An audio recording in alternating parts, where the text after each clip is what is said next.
Hello everyone, welcome back to my channel. In the previous video we have seen how to set up a worm bin. This video will feed our worms. Now before going into the topic, I want to request you all that just because you don't like the worms, I accept everyone don't like the worms. You may feel goosebumps on your bodies, or you may make the faces like how they are handling it. Just because of that reason, don't give a dislike. At least forward the link or this information that I'm trying to give to the person who are actually interested in it or who will use it. So we'll get into the topic. So before going, I want to clear the difference between the vermiculture, vermicompost, vermicast. All these terms we should know. First one is the vermiculture. Vermiculture is literally speaking, it is culture of the earthworms, that is raising these worms and breeding them. So worms, they'll not be on the top surface, they'll be down somewhere. See, here they are. So continuously they are working, 24 hours worker, without making any nuisance or no sound. They just need their favorable environment. And see, this is all the poop or the worm castings or the vermicast. So this is the end product of the breakdown of the organic matter that we give. And now these castings have shown to contain much reduced amount of contaminants, and they are much higher in the they are higher in the nutrients than the organic material that we have added before composting.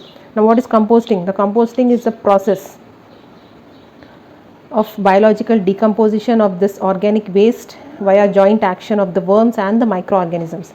Now where do microorganisms comes? Now when this food that we are giving, then when it starts decomposition, microorganisms do enact on it, and at that point the worms, they take the food, then they are able to take it from their mouth.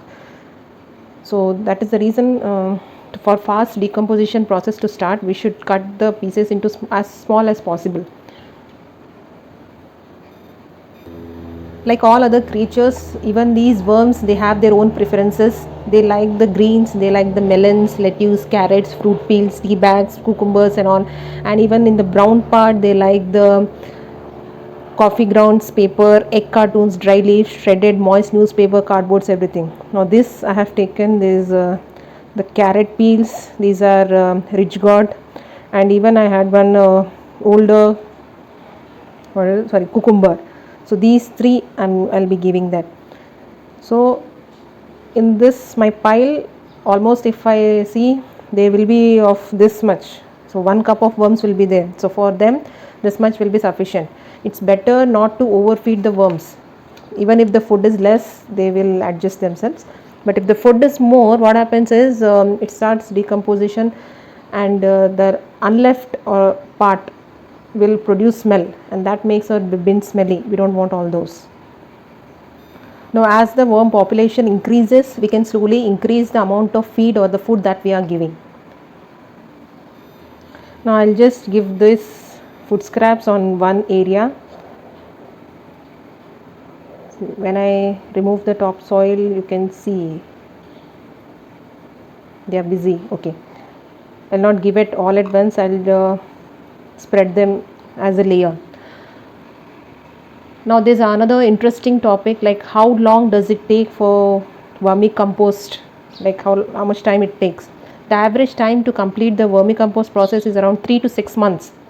More specifically in terms of kgs, it takes around 1 kg of worms 24 hours to compost half kg of a waste.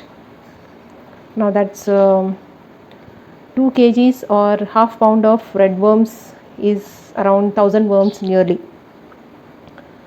Now there are certain tips to speed up this process. The first one is to cut the vegetables as small as possible. Smaller bits breaks down faster, making it easier for the worms to take. Second, to turn the bedding once in a week. The compost contains microbes and these require oxygen, and when we turn it, better to use the hands instead of the garden tools. When we turn it slowly, then it gets oxygen. And another important point is to keep the bin hydrated. Without moisture, the worms couldn't properly start dying, because they require oxygen for breathing, and that they take through their skin. So that's how it goes. Even I'll show you the one that I fed in the starting of the making of the worm bin. Try to keep the food at least 5 to 10 centimeters below the surface, so that when the decomposition starts, it won't smell. Anyhow, we'll cover it with mud layer or coco peat or whatever we have. Even some dry leaf should be added. I'll add it later. Now, how do the worms reproduce? Whether is it enough, even if the bin has 1 or 2 worms, is it enough for the population to multiply? Yes, worms are hermaphrodites. They have more both female and male parts in them. So they reproduce according to their environment. If it is healthy enough, it takes around 2 months for them to multiply it. And no two bins and worms are the same. It all depends on the food, bedding, and the moisture that is being provided. So don't think that we have given everything, still our worms are same. Soon or later they will multiply, they will lay eggs, and it may take, depending upon the situation and how it is given, it takes time. And one more last topic I want to discuss, that the foods that we should avoid to give to the worms, those are onions, potatoes, citrus, animal feces, meat, fats, and the dairy products. You can say that animal feces, you have given the cow feces, that is the gobar, and even the horse manure, those we can give. Manures we can add, which are from the grazing animals.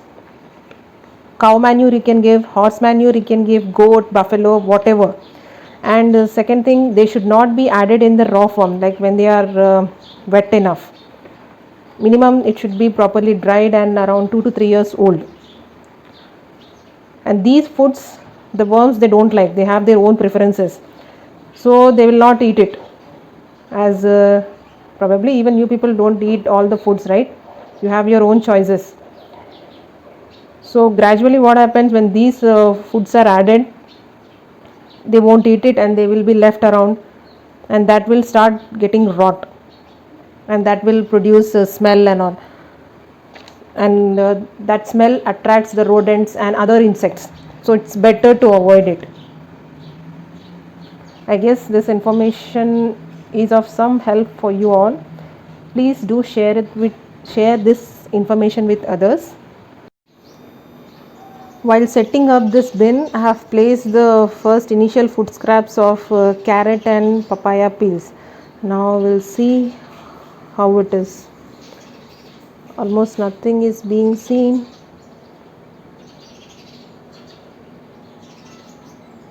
You see, they have eaten it and they are still eating it.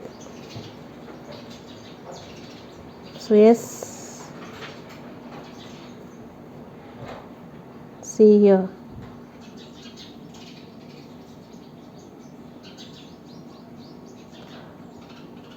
Now can happily say that worms, they have adjusted in this bin.